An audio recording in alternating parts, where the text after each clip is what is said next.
let's get to the real stuff then. Not that this wasn't real, but I think you'll like this next one. So everybody has to work with REST APIs, or almost everybody. So I put together a few patches to show you how you can go about interacting with a REST API, including parsing the response and formatting the request. So now these, obviously, they don't really tell you much about what's inside. That's kind of the point. But let me just show you, in general terms, what you can do with them. So this is the, oh, I know. This is the Foursquare API. Venue search, I think, is the endpoint that it's looking at. I'll show you what it looks like in action, then I'll show you what's inside. But first, I want to get that GPS patch that we made.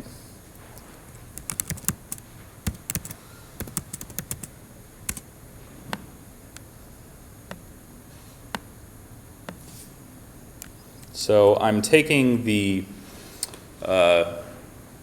sensors patch, and I'm just sending the output to the Foursquare API patch.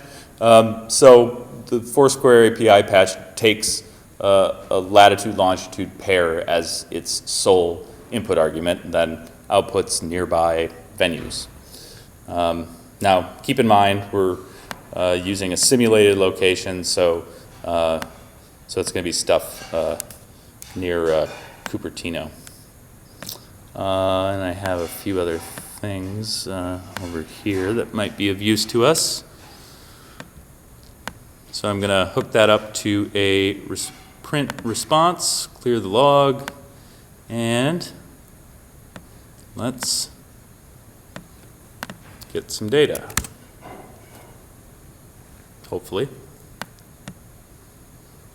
And the debugger definitely isn't as easy to use as the debugger in Xcode. You don't have highlighting, that sort of thing that would make it easier to use. And obviously you don't have the advantage of breakpoints, but you don't necessarily need them in this context. So the first thing we do is, let's just kind of look through the response and get an idea of what's in here. So these are supposedly venues near Apple. Now I checked some of these out insofar as I looked at their names, and I'm pretty sure this is not a real place. Go, go, go, go, go, go, go. Now there are things we could do about that in terms of filtering, but I kind of want to first show you how you could parse a response like this. But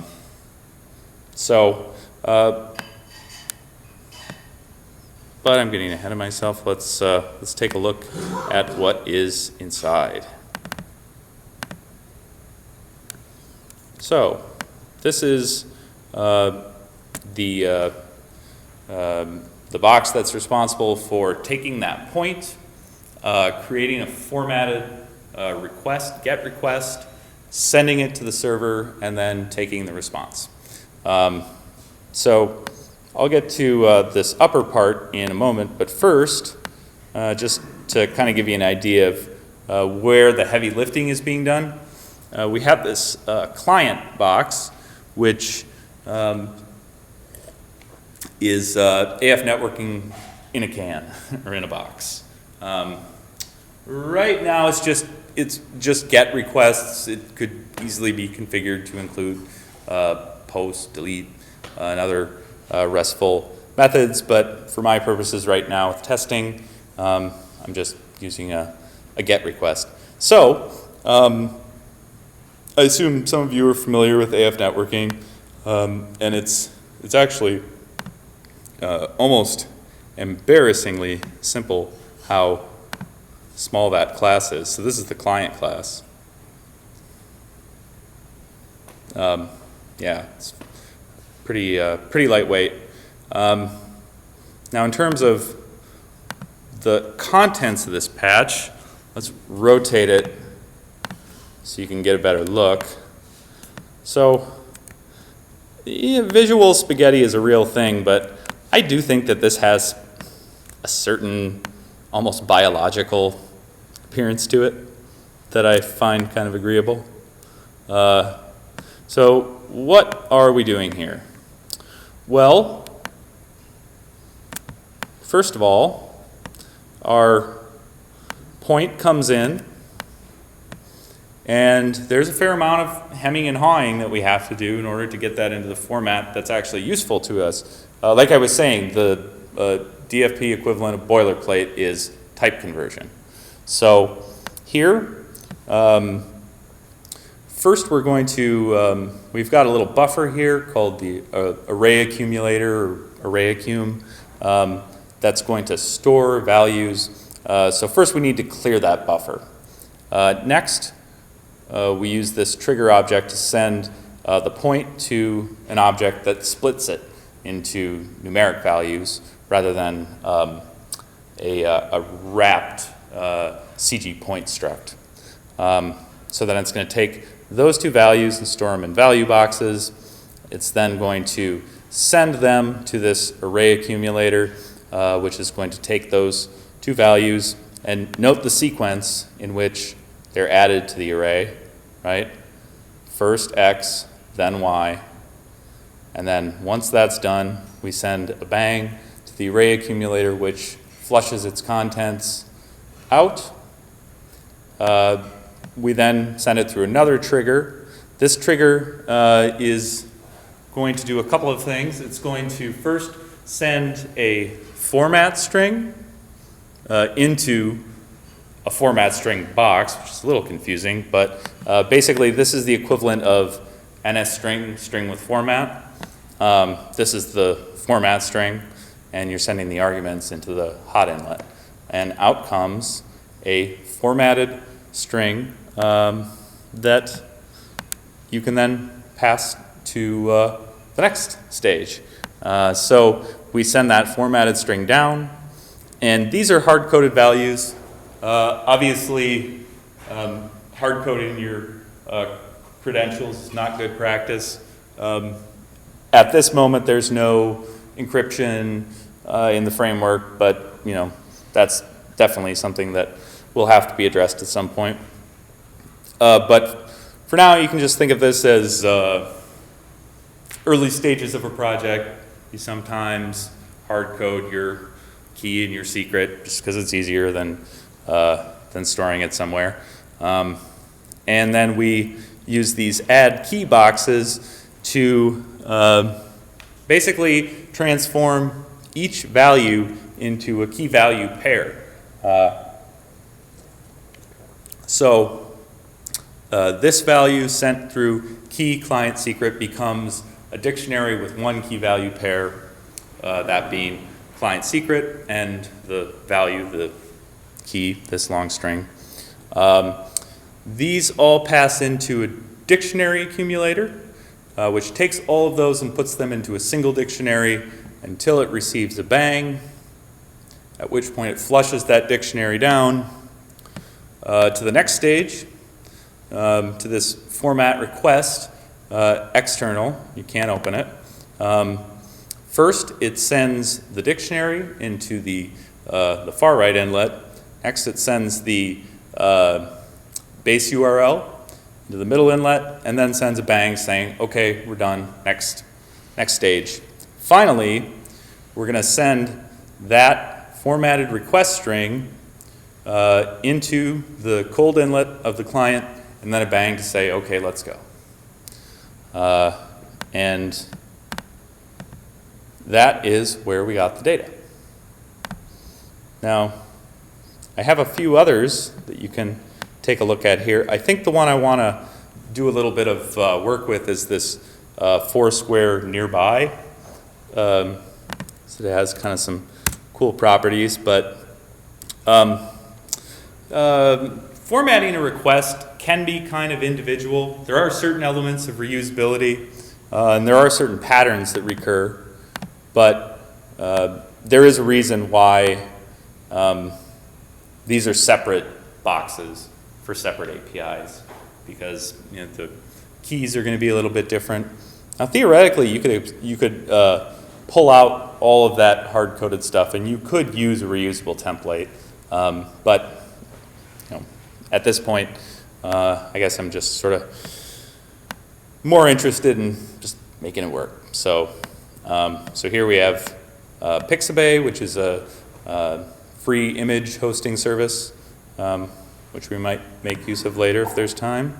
This is Wikipedia's extracts, and here you can see visually at least some definite similarities in the form, especially once you zoom out. You can see it's a little bit shorter than Foursquare's, but the general plan is kind of similar. And if you look at what the actual flow of the data is here, it is quite similar. So you have a trigger, you have various hard-coded keys, which don't need to be hard-coded, but are right now. You have a base URL, a formatted request going to a client. And that's sort of how all of them look on the inside. But we can do more than just get the data. We can actually do stuff with it. So let's take this Foursquare API nearby. The difference between this box and the one that we hooked up our sensor to is that rather than a latitude-longitude position, this one takes a name of a geographic location. And it also returns a different result set. So let's just send it a request here and get a look at what we're going to try to work with. And I'm going to get a value box so I can save that response. Thanks a lot. Sorry, I've got it. Oh yeah, no problem.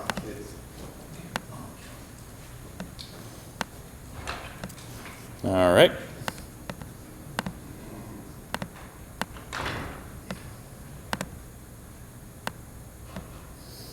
All right, so let's just search Minneapolis.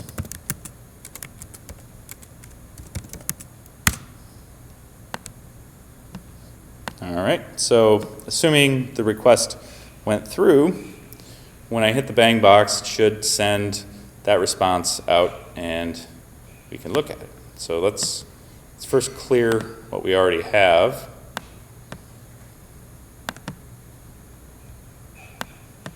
Okay, good.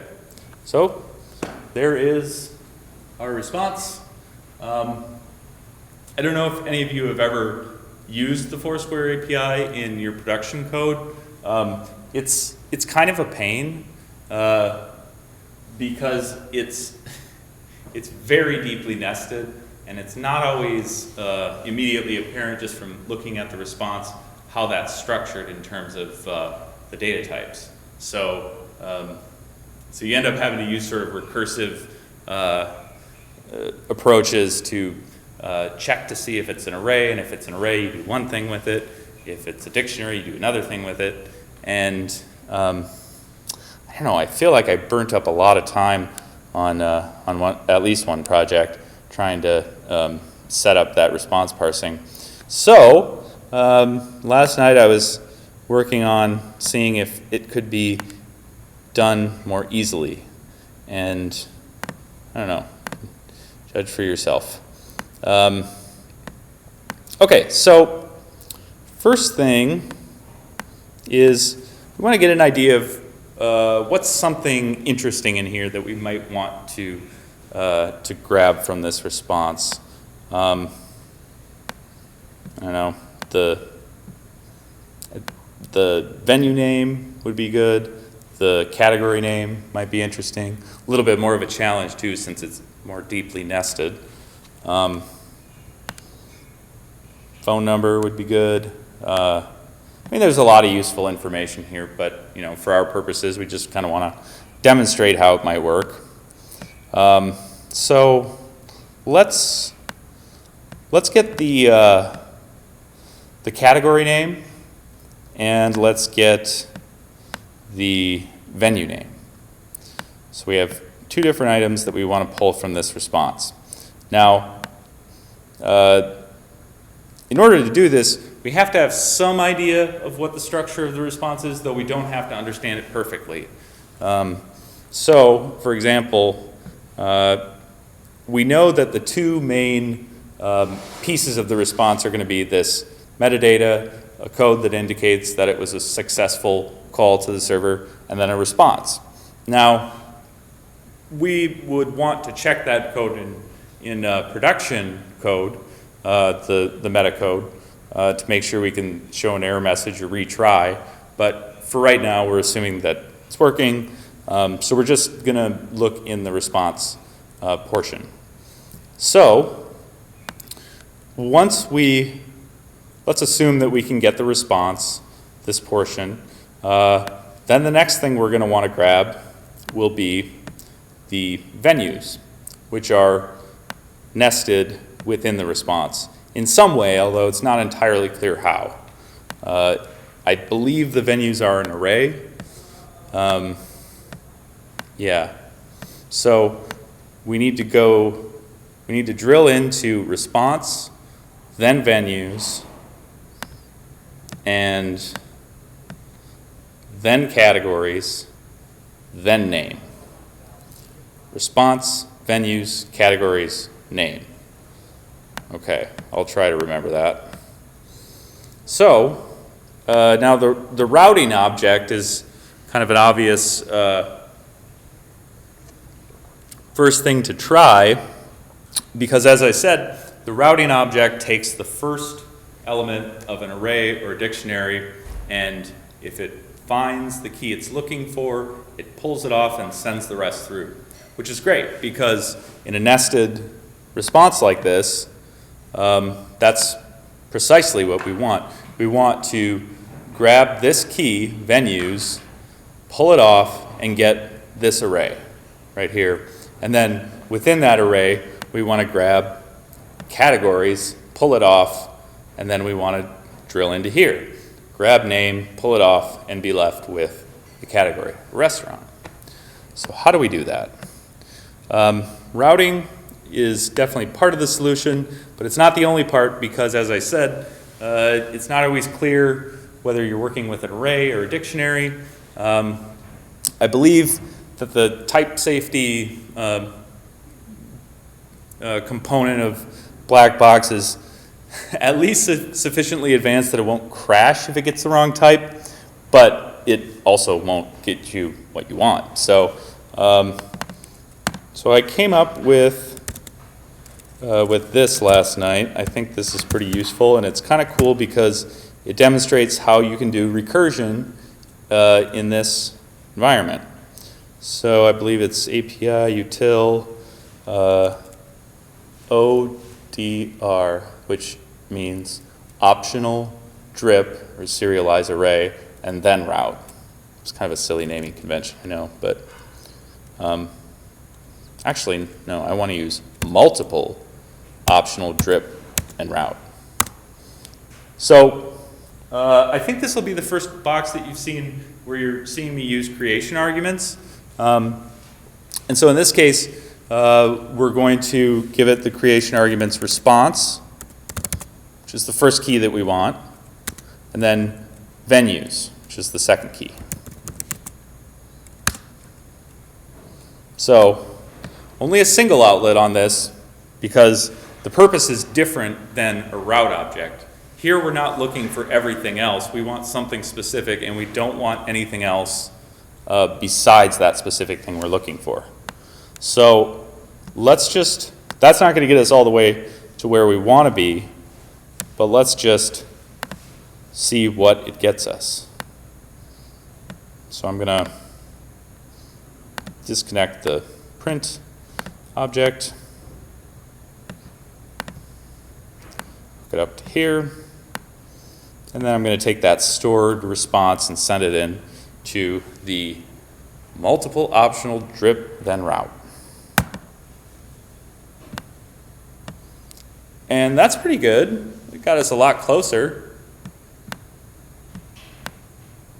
All these, so these are, you know, if you looked at that original response, nested within the venues was this data. So we have successfully discarded everything that's not venues. But that still doesn't get us where we want to go. So we have to add an additional multiple optional drip then route.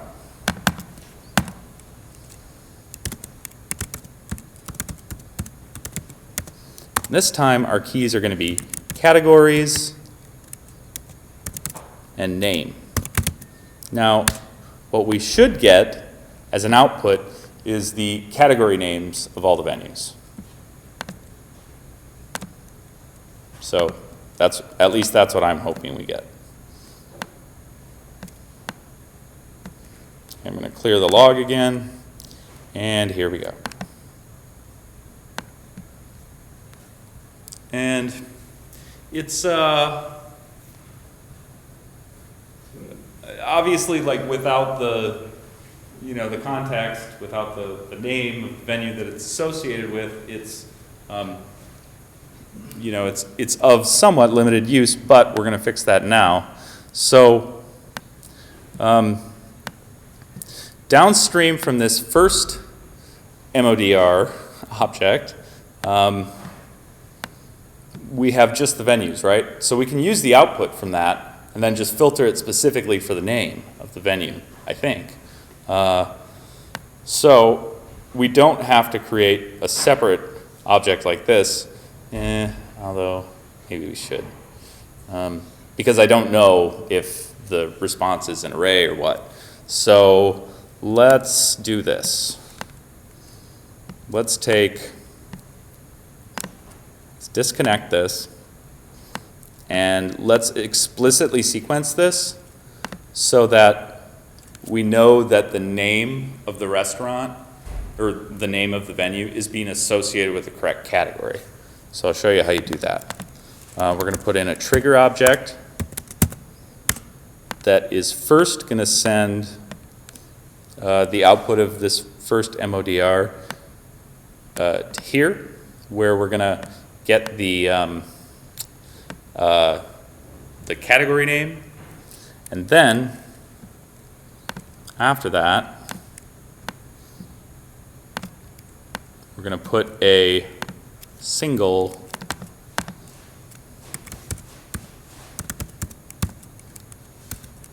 ODR, so not multiple optional drip.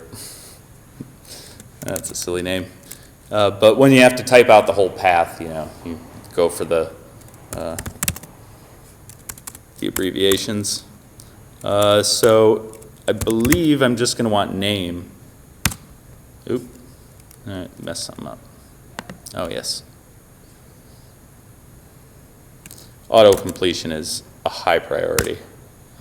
Okay, so what this should do is it should handle any arrays that come in, but still just look for the key name that's associated with the venue. Now, the last thing we need to do is we need to make sure that they get paired up correctly. So I just fixed this object today. I'm not sure if it's working, but we'll see. This is called the array pack, which takes a creation argument just specifying a particular number of values, which you list out. And what it does, sort of like route in reverse. So it's going to take the category name and it's going to hold on to it until it gets the venue name. Once it has both, it's going to send it through. So let's print that. It's going to be name and category.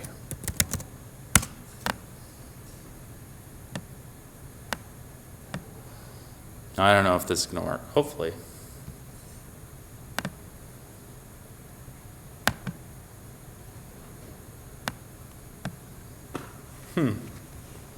Well, that one appears to have worked. Why we only got that one, I don't know. But actually, I bet I do.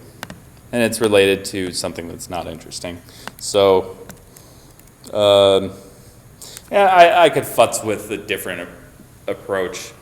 Theoretically, that object will work and give you arrays with each of the names and categories. But I suppose that's a little underwhelming. Nightingale. Well, anyway, so assuming you would like to see some of the UI stuff, and that it's late and we probably shouldn't go on too much longer, is everybody satisfied with this?